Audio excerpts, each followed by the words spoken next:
الله الله الله الله ما لنا مولى سوى الله كلما ناديت ياه قال يا عبدي أنا الله زحزحي الحجب فقلبي غاب في ظلمة ذنبي نظرة في العمر حسبي تجعل الميت حيا كلما ناديت ياه قال يا عبدي أنا الله. أعوذ بالله من الشيطان الرجيم. بسم الله الرحمن الرحيم. الحمد لله والصلاة والسلام على رسول الله وعلى آله وصحبه ومن والاه. أما بعد. Hürmetli qarindoshlar, biz bugun sura Niso'ning 43-oyatiga keldik. Oldi bilan oyatni bir o'qib, qisqacha tarjima qilayotgandan keyin asosiy mazmunga o'tili. Astag'izu billah. Ya ayyuhallazina amanu la taqrabus salata wa antum sukara hatta ta'lamu ma taqulun wa la junuban illa 'abiri sabilin حتى تغتسلوا وإن كنتم مرضى أو على سفر أو جاء أحد منكم من الغائط أو لامستم النساء فلم تجدوا ماء فتيمموا سعيدا طيبا فامسحوا بوجوهكم وأيديكم إن الله كان عفوا غفورا. الله سبحانه وتعالى آياته şuna deydi: Ey müminler, sizler namazga mes halatda yıqınlaşmanglar. Ta ki özüңlarning degan gepini bilalaydigan bir o'yg'oq holatga, hushinglardan eski yig'ilgan holatga kelgan qadar namozga yıqınlaşmanglar mes holatda. Va junub holatdami ham namoz o'rnagan masjidga yıqınlaşmanglar illaki sizning şu işinla mescidin ütep kılıdığan iş zarurat olup kalganda, yani mescid sizlerine nispetten bir yolunun ornunda, üteş ornu olup kalgan vaxtta, ötmesenle işinlerini kılamaydıgan halet olup kalgan vaxtta, o vaxtı başka. Eğer onda olmayan ahval aslında ta yuyungan kadar junub halette mescidlerden ötmeğine. Eğer sizler ağırıp kılıp, ya ki sefer olup kılıp, ya ki birer insanlar özünün hacetini ada kılgandın kiyin, yak ayallar bilen münasebetden keyin su tapanmağınızlarda pat tuproqda tayammum qilsanglar bo'ladi. Sizlar yüzüңlarni, qo'llaringlarni silanglar tayammumda. Alloh afuvan g'afura, afu qilguvchi va mag'firat qilguvchi. Oyatning tarjimasini qilib o'tdik qarindoshlar. Oyatda Alloh subhanahu va taolo ilgirki oyatlardagi kelgan ta'limotlar, mayli oila masalasidagi, ayollik o'tiridagi ahkomlar, taloq, nikoh, meros qatorliq. Undan keyinki Allohga ibodat qilishga kelgan buyruq, Allohga itoat qilishga kelgan buyruq, shirk keltirmaslik, ota-onalarga yaxshilik qilish, atrofdagilarga yaxshilik qilish, bixillik qilmaslik, boshqalarga po'shlik, takabburlik qilmaslik qatorliq bir muncha qilgan chiqimlarda riyo qilmaslik qatorliq bir muncha ta'limot, buyruqlarni deb bo'lgandan keyin bizga qiyomatni eslatgan ilgirki darslarda. Yani qiyomatda hammamiz Allohning soyasining, arshining soyasining ostida saydadig'anligimiz, u kunda Allohning soyasidan boshqa hech kimning soyasining yo'qligi. Anda bo'lgandan keyin bizning to'liq mansubiyatimiz Allah uchun bo'lishi kerak ekanligi qatorliq masalalar ilgirki oyatlarda deb so'zlab o'tdik. Hatto qiyomat kunisi bizning dunyodagi qilgan etganlarimizga bizning a'zolarimizning guvohlik quradiganligi. Bu meseleler ham o'tdi. Buning uchun dunyoda Alloh subhanahu va taologa bir butun yüzlünüş kerak ekanligini biz ta'kidlab o'tgan. Bugungi oyat dal shuning davomi. Ya'ni Alloh subhanahu va taologa yuzlanganingda butun aqling bilan, butun fikring bilan yuzlan. Aqling beshingda bo'lsin, as hushing joyida bo'lsin, da'vatida oyatda. Hech narsani yo'qotmasan. Hech narsani yo'qotma deganimiz, ya'ni sen Allohga yuzlanib ibodat qilayotganingda, Allohga yuzlangan vaqtingda as hushing joyida bo'lsin. Nim deganliging esingda bo'lsin. Allah sening o'z huzurida aqli hushi joyida turgan holatingni xohlaydi. Davatida Qur'on. Davatida ya namazga mast holatda qanaqa mangla yaqinlashmanglar. Mushada namazga mast holatda yaqinlashmanglar oyatida bizning diqqatimizni tortadigan bir nuqta bor. Namozni mast holatda o'qimanglar emas, mast holatda yaqinlashmanglar ifodasi haroqni ichmanglar, haroqqa yaqinlashmanglar, haroq ichish to'g'ri emas degan hukmni qanday qiladi? Ifodalaydi bu yerdan. Ammo biz bilishlik bir nuqta bor. Balkim ba'zi bundan xabari yo'q qarindoshlarninki kallasi azroq qilishi mumkin. Haroq ichgan holda, mast holda namozga yaqinlashmanglar desa, boshqa vaqt issak bo'lamdi degandek.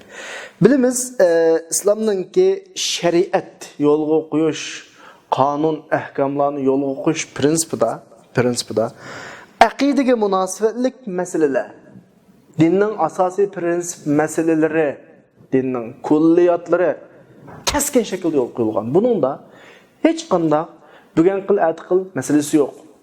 Shariat kelgan kundan tortib, Payg'ambar alayhisalom kelgan kundan tortib buningda murassa yo'q. Allohning borligi, birligi, aqida, qatorliq masalalar Rasululloh eng ojiz vaqtidan tortib, musulmonlar eng ojiz vaqtidan tortib kuchli holatga, dunyodagi eng yuqori darajaga yetgan qadar o'xshash. Buningda o'zgarish yo'q. Hatto buning yo'l qo'yilishi Allah iroda qilgan vaqtda yo'l qo'yildi birlam shaklda, marhala, bosqich, xalqni asta ko'ndirish yo'q aqida masalalarida. Ammo ahkam masalalarida ahkam ko'pincha kishilarningki turmushiga munosabatlik bo'lg'achqa, turmush nurg'un narsaga odatlanadi. Nurg'un bog'langan munosabatlik taraf turiladi. Bir qitimdan kesiblan sen maishni qilmaysa, mani yemaysa, mani ichmaysa, ya qilib kelayotgan maishini tashlaysa deyish insonga nisbatan biroz haraj paydo qiladi. Bu nuqtadan shariatninki bu yerda tutgan pozitsiyasi mana shu xil. Takrorlay, aqida dinning asosiy prinsiplari, savobit masalalarda keskin. Tunji kun ustun tortilgan masala aniq. Murassa yo'q. Ammo ahkom, hukm insonning kunlik turmushidagi inson odatlangan masalalarga qarata shariat qanday yo'l qo'ydi desa, qadam yo'l qo'ydi. Hozirgi oyat harom qilinishningki bosqichlaridan birisi. Ma bosqichda haroq masalasini yerim shaklda cheklash deb tushunsak bo'ladi. Yerim shaklda qanaqa qilish, cheklash. Bilimiz endi namoz asli ma'nosi duo, ya'ni Allohni asligan bir hukmni o'z ichiga oladi. Ammo istiloh, ya'ni bizning ko'ngan, biz mushu so'zni ishlatib ko'ngan ibodatning turi, biz kunda 5 vaqt o'qiydigan, atdigini bomdod, peshin, asr, shom, xubdan degandek 5 vaqt o'qiydigan namozga qaratildi. Oyatda namozga yaqinlashmamiz emasmi? Shu nuqtadan davatimiz. Maslik hammalar bo'lsa tushuntirmasa bo'ladi, ammo shunda olsam deb qo'yay, insonning aqlini ishlashdan to'xtatadigan, vaqtliq insonni behush qiladigan, nimdiginini, nima qilganini tuymaydigan darajada insonning aqlining itilib qilishi, aqlning tutilib qilishiga iboradigan yemeklik qilamdi, ichimlik qilamdi va boshqa dorilarning hammani o'z ichiga oladi. Mushlarning hammasiga mastlik ifodasi, ya'ni mast qilg'uchi ifodasi qo'llaniladi. Normalda ko'p hollarda Rasululloh yaşagan shu davrda olsun ta hozirga qadar ko'p hollarda bu ichimlik hukmi bilan qana qilinadi. Ko'p holda shu tushuniladi. Chunki Normalda mast qilguvchi doğru ishlatadiganlar yo'q, doğru yeydiganlar yo'q, mast qilguvchi yemek yeydiganlar yo'q. Asosan ichimlik bilan mast qiladi. Bu nuqtadan haroq buningda asosiy o'rinda ko'z tutiladi va shuning qatoriga haroqning alohidligiga mast qiladigan butun vositalar, butun shaylarning hammasi tahtiga daxil. Endi oyat kishilarni mast qilish bosqichlarining, mast qilg'uchidan cheklash bosqichlarining bir bosqichidagi yerim odatlantirish shaklida kishilarni haroqdan to'sayotdi. Qanday deysizlar? Chunki biz bayatni dedik. Oyat tilg'angan namoz biz tushungan bamdod, peshin, asr, sham, xubdan. Buning vaqtlari ta kishi uyg'onib, tong atqa vaqtdan tortib, quyosh petib, kechi kelgunga qadar 5 vaqtga tengshaygan. Bilisizlar buni tushuntirmasam bo'ldi. Bamdod tong vaqtida, xubdan biz uxlashning oldidagi kechining vaqtlarida bo'ladi. Endi mushu 5 vaqtda ishmaysa, qolgan vaqtda tamam. O uzundan bir ishib kelgan bo'lg'achqa keskin harom qilinmagan bir davr. Odatlantirish bosqichi. Qolgan vaqtda tamam dedi Qur'on. Oyatda.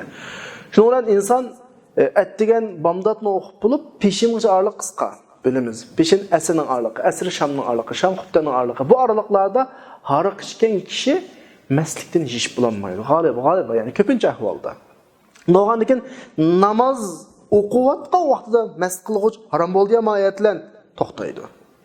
Mana shaklda ma'lum mazgil odatlansa 24 soatda yarim kun qana qilmaydi, haroq ichmaydi. Ko'pincha vaqtda kishilar kunduzi ishlab uyg'oq holatda turib, kechasi uxlaydigan bo'lg'achqa xubtamni o'qiydi, ichsa ichidi, uxlaydi, atdigini uyg'onadi, mastlikdan shishiladi yani. Ya'ni insonni ma bosqich qanda holatga keladi desanglar 50% ichmaydigan holatga. Balkim Muşta bütün bir gün yani gündüzü içmey ma'lum mezgil davamlasa belki günde içmeydiğin bir halet yetip keladi bu yerda. Amma bayatdan haroqning harom qilinish bosqichlari bor deb shuni dedim ya. Buni kengri bir shaklda tushunsak, 4 bosqich bilan Alloh subhanahu va taolo bizga haroq haqida ta'limot bergan. Birinchi bosqichda Sura Nahl'ninki 67-oyatida Allah subhanahu wa ta'ala o'zining bergan ne'matlarini so'zlab ketibdi. Nima deydi? "Va min samaratin nakhil wal a'nab tattakhizuna minhu sakaran wa rizqan hasana." Masalan, xurmolar. Üzümlarni Allah berdi degan bir shaklda aslatib turib, üzümlardan sizlar nima yasaysizlar? Haroq yasaysizlar, ya'ni ichimlik masqovg'ish ichimlikni yasaysizlar va go'zal rizqlarga erishsizlar dedi. Mevculardan, yani xurmo, üzüm qatilaq mevculardan güzel rizq ifodasi bilan bo'ldi qilsa, shularni yasaydigan narsaning hammasi güzel rizqni tahta kirib ketadi. Lekin Alloh güzel rizq degan bu tavsifning ichidan, bu sifatning ichidan haroqni ayrim oldi. Mushu ayrim olganligining o'zi ayırıp qo'yganligining o'zi. Andikin yana bir rizq degan so'zning keyniga go'zal sifatiningki qo'shilganligining o'zi Allohning bizga bergan bir ishorati, tunji ishorati. Tushunadigan Allohga nisbatan, aqli va Allohga nisbatan mushada azroq bir signal.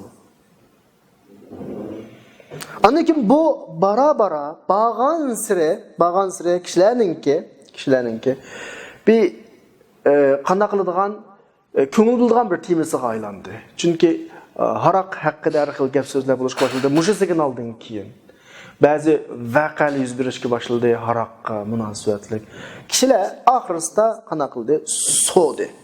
Bu masalani ikkinchi bosqichda so'raydi. Alloh bu haqda ya'ni hukm nuqtasida emas, balki nasihat nuqtasida mana oyat tushadiki, yas'alunaka anil khamr wal maysir. Masalan, haroq, qimor haqida qana qiladi so'raydi. Qul fihima ismun kabir va manafi'u lin-nas.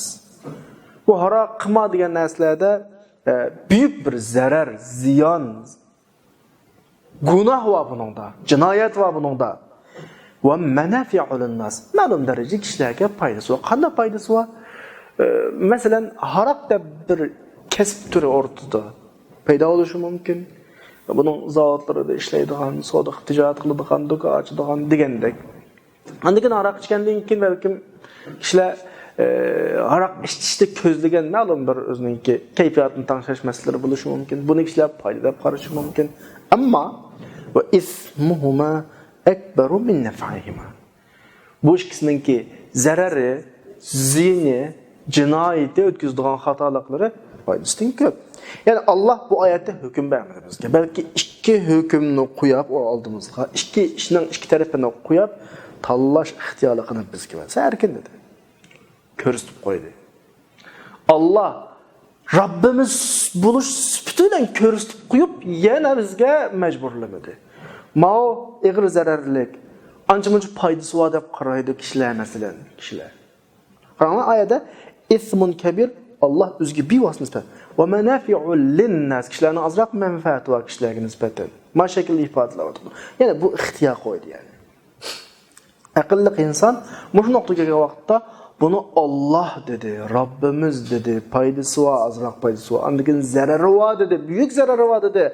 Ta'kidlagan bir şekilde zararını nimesinden paydasından köp dedi. Doğanıgın tabii ki ben Allah'ın bendesi, Allah'ın tercihi, Allah'ın bana körüsetken de işaretini ben tercih kılmam diyen bir şekilde Allah'ın nesihetinden üzünün doğrusunu tanıyalaydıgan bir halet geldi. Bu nasihat bu.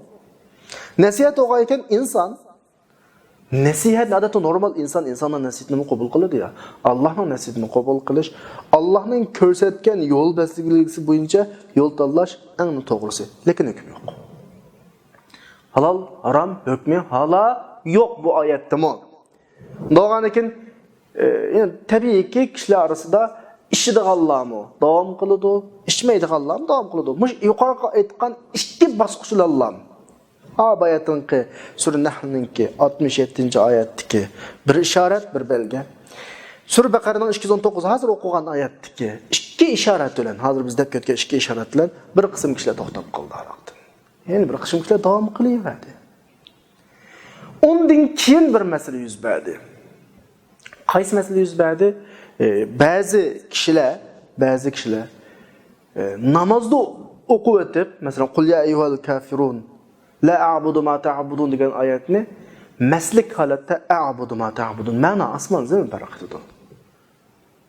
Ey kafirlar, dani Muhammad alayhisalom ey kafirlar, sizlar ibodat qilayotgan butqa ibodat qilmayman degan oyatni sizlar ibodat qilayotgan butqa ibodat qilma degan mana shaklda o'qidi. Bu pek ig'ir masala endi bu.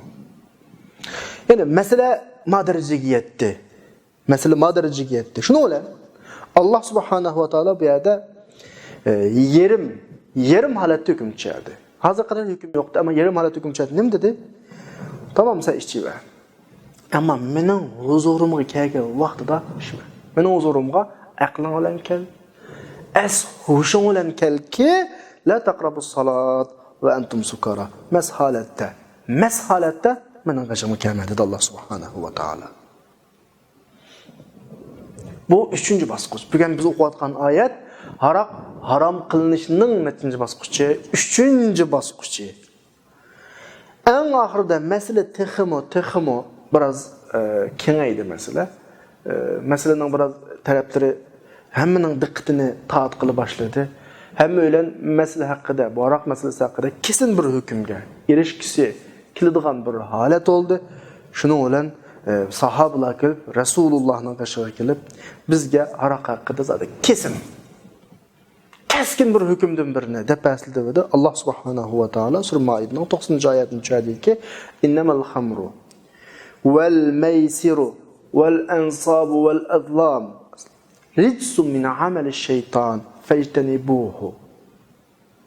Aroq, qimor, butlar masalasi, palchilarning o'qi qatorliq to'rt masalani bir qatorga tezib turib, bu shaytonning ishi, bundan neri turinglar deydi. Ya'ni demak, bu masalani sizlarga tushuntirish orqali men nima demoqchi? Bugun o'qiyotgan oyatimiz qanaqdir yarim kun haroqisi bo'ladi, kechalari, kunduzlari namoz vaqti ishmaslik kerak degan nuqtani ifodalamaydi bugun kunga kelgan vaqtda. Balki bu oyat harom qilinish bosqichlarining 3-chi bosqichidagi oyat.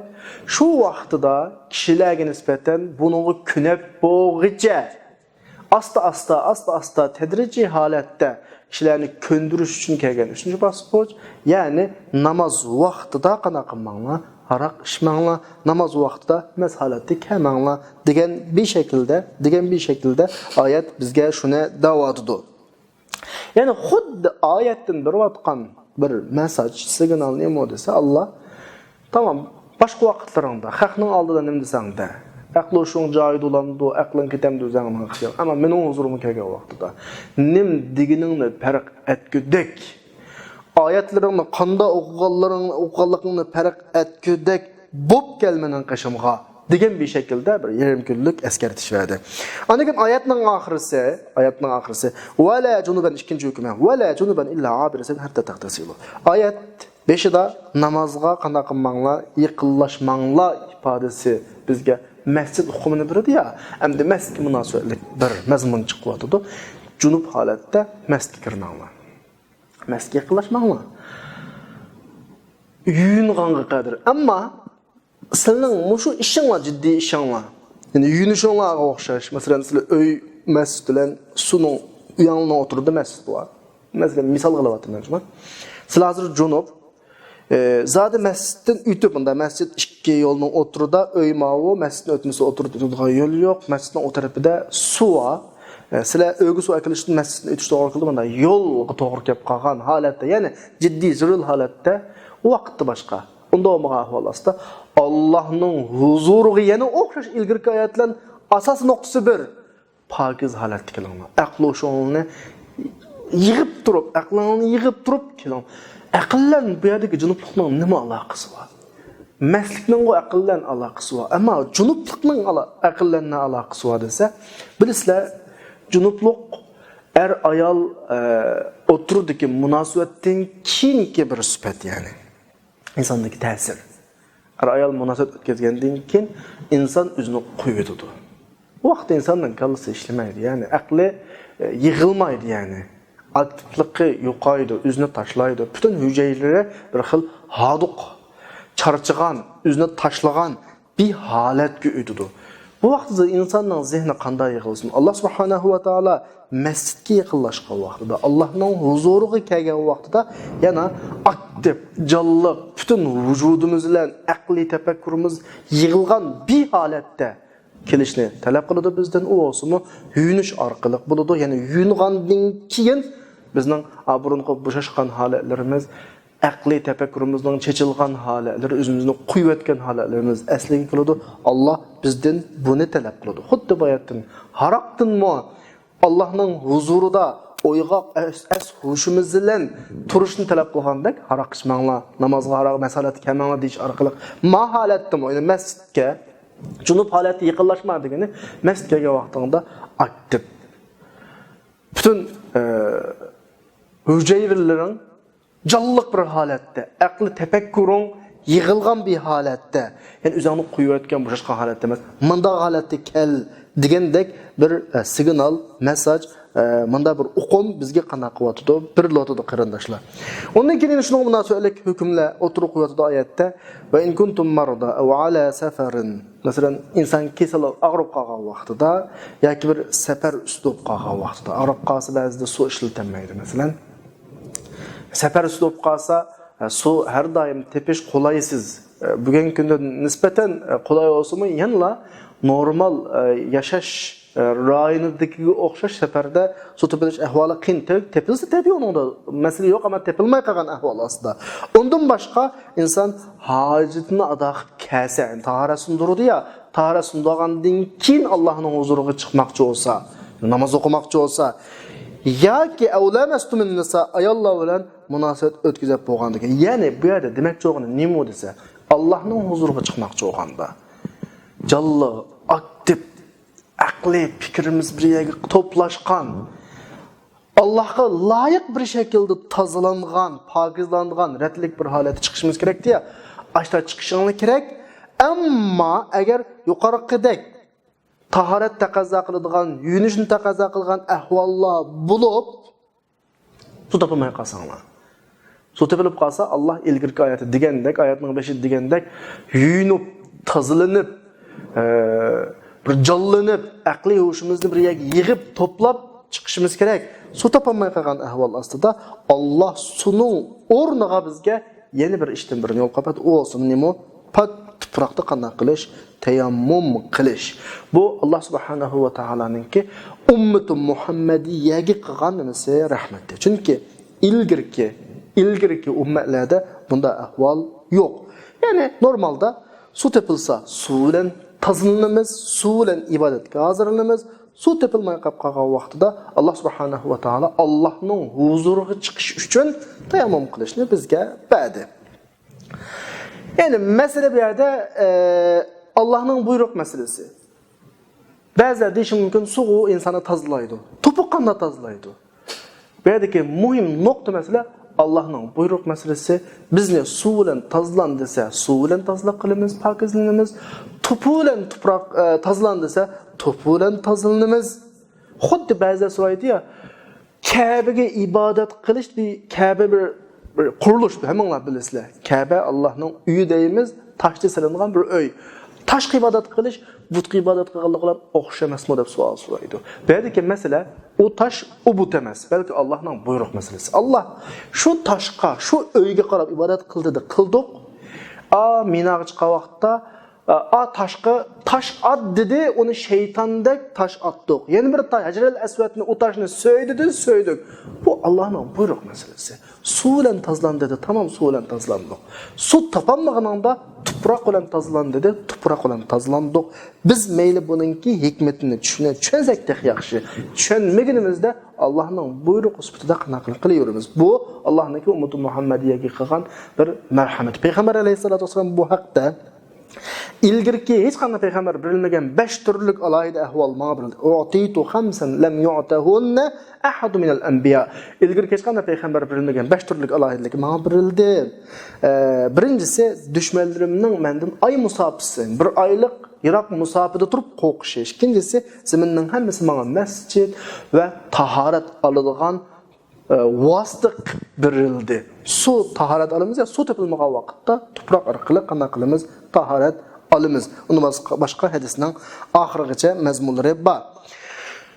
Anda o'qandan oyat bizga suvning o'rnida tuproq bilan pokizlan. Fatayammamu sa'idan tayyiba. Ya'ni badnning nijosat qolma oyatda fatayammamu sa'idan tayyiba. Pak tuproqda tayammum qilma degani, sen tayammum qilayotgan tuproqning pokizligiga jazm qilishing kerak. Ondan keyin oyatning oxirisida Aşta ahvalda femsahu bi wujuhikum ve aydikum. Yani kulağlarını, yüzünlerini ve kulağlarını qanaqlanlar silanglar. Yani mesela cunup meselesi, taharet siz mesela küçük taharet siz olup qalsa taharet yok olur. Çoğun taharet yok qalsa cunup olurdu. Ondan keyin taharet elip Allah'ın huzuriga hazırlanish meselesi. Taharet elish uchun ikki vosita kerak. Birisi su. Su olmagan vaqtda qanaq qilish, tayammum qilish meselesi. Qanaqdir tayammum Sunun o'rniga keladigan narsa balki su vaqtida su yo'q vaqtda Alloh tayammumni ayrim bir hukm shaklida qana qildi, yo'lga qo'ydi qarindoshlar.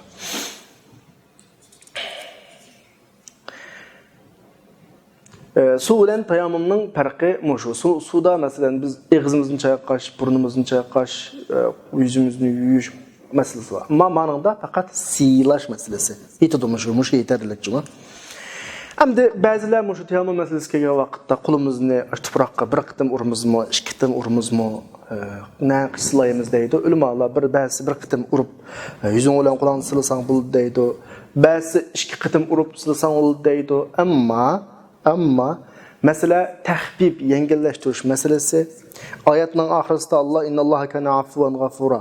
Afu qilish, mag'firat qilish sifati bilan bayon qilindi. Alloh afu qilish, mag'firat qiluvchi deyildi. Hammasi yengillashtirish masalasi bo'lg'achqa, ya'ni oyatning umumiy ishorati, maqosid shariat, tahbib qatorliq masalalarning hammani ko'z tutgan vaqtimizda bir usumi bo'ladi, ikki usul bo'ladi. Bak qattiqlashtirish, chiqlashtirishdan hech hojat yo'q, chunki yengillashtirish masalasi.